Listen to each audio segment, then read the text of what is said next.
नमस्कार दोस्तों, आप सभी का रोचक कथाएं में स्वागत है। आज मैं लेकर आई हूँ कार्तिक माह महात्म 35वां अध्याय। इतनी कथा सुनकर सभी ऋषि सूत जी से बोले, हे सूत जी, अब आप हमें तुलसी विवाह की विधि बताइए। सूत जी बोले, कार्तिक शुक्ल नवमी को द्वापर युग का आरंभ हुआ था, अतः यह तिथि दान और उपवास में कर्मशः पूर्वाहन व्यापिनी तथा पराहन व्यापिनी हो तो ग्राहन है। इस तिथि को नवमी से एकादशी तक मनुष्य शास्त्रोक्त विधि से तुलसी के विवाह का उत्सव करें तो उसे कन्यादान का फल प्राप्त होता है। पूर्व काल में कनक की पुत्री किशोरी ने एकादशी तिथि में संध्या के समय तुलसी की वैवाहिक विधि संपन्न की। इसे वह किशोरी वैधव्य दोष से मुक्त हो गई। अब मैं उसकी विधि बतलाता हूँ। एक तोला स्वर्ण की भगवान विष्णु की सुंदर प्रतिमा तैयार कराएं, अथवा अपनी शक्ति के अनुसार आधे या चौथाई तोले की ही प्रतिमा बनवा लें। फिर तुलसी और भगवान विष्णु की प्रतिमा में प्राण प्रतिष्ठा करके षोडशोपचार से पूजा करें। पहले देश काल का स्मरण करके गणेश पूजन करें, फिर पुण्याह वाचन कराकर नंदी श्राद्ध करें। तत्पश्चात वेद मंत्रों के उच्चारण और बाजे आदि की ध्वनि के साथ भगवान विष्णु की प्रतिमा को तुलसी जी के निकट लाकर रखें। प्रतिमा को वस्त्रों से आच्छादित करना चाहिए। उस समय भगवान का आवाहन करें, भगवान केशव आइए देव, मैं आपकी पूजा करूंगा, आपकी सेवा में तुलसी को समर्पित करूंगा, आप मेरे संपूर्ण मनोरथों को पूर्ण करें। इस प्रकार आवाहन के पश्चात 3 बार अर्धपाद और विष्टर का उच्चारण करके इन्हें बारी बारी से भगवान को समर्पित करें।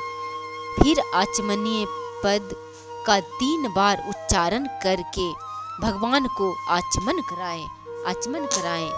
इसके बाद कांसे के बर्तन में दही, घी और मधु रखकर उसे कांसे के पात्र से ही ढक दें तथा भगवान को अर्पण करते हुए इस प्रकार कहें, वासुदेव, आपको नमस्कार है। यह मधुपक्र दही, घी तथा शहद के मिश्रित को मधुपक्र कहते हैं, ग्रहण कीजिए। तदंतर हरिद्रालोपन और अभ्यंग कार्य संपन्न करके गोधूली की बेला में तुलसी और विष्णु का पूजन पृथक पृथक करना चाहिए। दोनों को एक दूसरे के सम्मुख रखकर मंगल पाठ करें। जब भगवान सूर्य कुछ दिखाई देते हो तब कन्यादान का संकल्प करें। अपने गोत्र और परवर का उच्चारण करके आदि की 3 पीढ़ियां का भी अवतरण करें।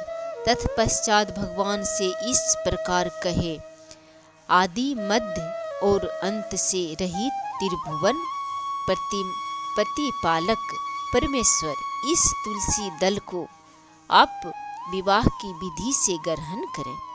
यह पार्वती के बीज से प्रकट हुई है, वृंदा की भस्म में स्थित रहती है तथा आदि मध्य और अंत से शून्य है। आपको तुलसी बहुत ही प्रिय है, अतः इसे मैं आपकी सेवा में अर्पित करता हूँ। मैंने जल के घड़ों से सींचकर और अन्य प्रकार की सेवाएं करके अपनी पुत्री की भांति इसे पाला पोसा और बढ़ाया है। आपकी प्रिया तुलसी मैं आपको दे रहा हूँ, प्रभु आप इसे ग्रहण करें। इस प्रकार तुलसी का दान करके फिर उन दोनों अर्थात तुलसी और भगवान विष्णु की पूजा करें। विवाह का उत्सव मनाएं। सुबह होने पर पुनः तुलसी और विष्णु जी का पूजन करें। अग्नि की स्थापना करके उसमें 12 अक्षर मंत्र से खीर, घी, मधु और तिल मिश्रित हवन द्रव्य की 108 आहुतियां दें। फिर शिवष्टकृत होम कर के पूर्णाहुति दे आचमन की पूजा करें। आचार्य की पूजा करके होम की शेष विधि पूरी करें। उसके बाद भगवान से इस प्रकार प्रार्थना करें, हे प्रभु, आपकी प्रसन्नता के लिए मैंने यह व्रत किया है। जनार्दन, इसमें जो न्यूनता हो वह आपके प्रसाद से पूर्णता को प्राप्त हो जाए। यदि द्वादशी में रेवती का चौथा चरण बीत रहा हो तो उस समय पारण न करें। जो उस समय भी पारण करता है वह अपने व्रत को निष्फल कर देता है। भोजन के पश्चात तुलसी के स्वतः गल कर गिरे हुए पत्तों को खाकर मनुष्य सब पापों से मुक्त हो जाता है। भोजन के अंत में ऊख, आंवला और बेर का फल खा लेने से उच्छिष्ट दोष मिट जाता है। तदंतर भगवान का विसर्जन करते हुए कहे, भगवान, आप तुलसी के साथ वैकुंठ धाम में पधारे। प्रभु, मेरे द्वारा की हुई पूजा ग्रहण करके आप सदैव संतुष्टि करें। इस प्रकार देवेश्वर विष्णु का विसर्जन करके मूर्ति आदि सब सामग्री आचार्य को अर्पण करें।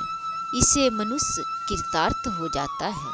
यह विधि सुनकर सूत जी ने ऋषियों से कहा, हे ऋषियों, इस प्रकार जो मनुष्य श्रद्धा पूर्वक सत्य, शांति और संतोष को धारण करता है, भगवान विष्णु को तुलसी दल समर्पित करता है, उसके सभी पापों का नाश हो जाता है और वह संसार के सुखों को भोगकर अंत में विष्णु लोक को प्राप्त करता है। हे ऋषिवरों, यह कार्तिक महात्म सब रोगों और संपूर्ण पापों का नाश करने वाला है। जो मनुष्य इस महात्म को भक्ति पूर्वक पढ़ता है और जो सुनकर धारण करता है वह सब पापों से मुक्त हो जाता है, भगवान विष्णु के लोक में जाता है। जिसकी बुद्धि खोटी हो तथा जो श्रद्धा से हीन हो, ऐसे किसी भी मनुष्य को यह महात्म नहीं सुनाना चाहिए। 35वां अध्याय समाप्त हुआ। जय श्री हरि।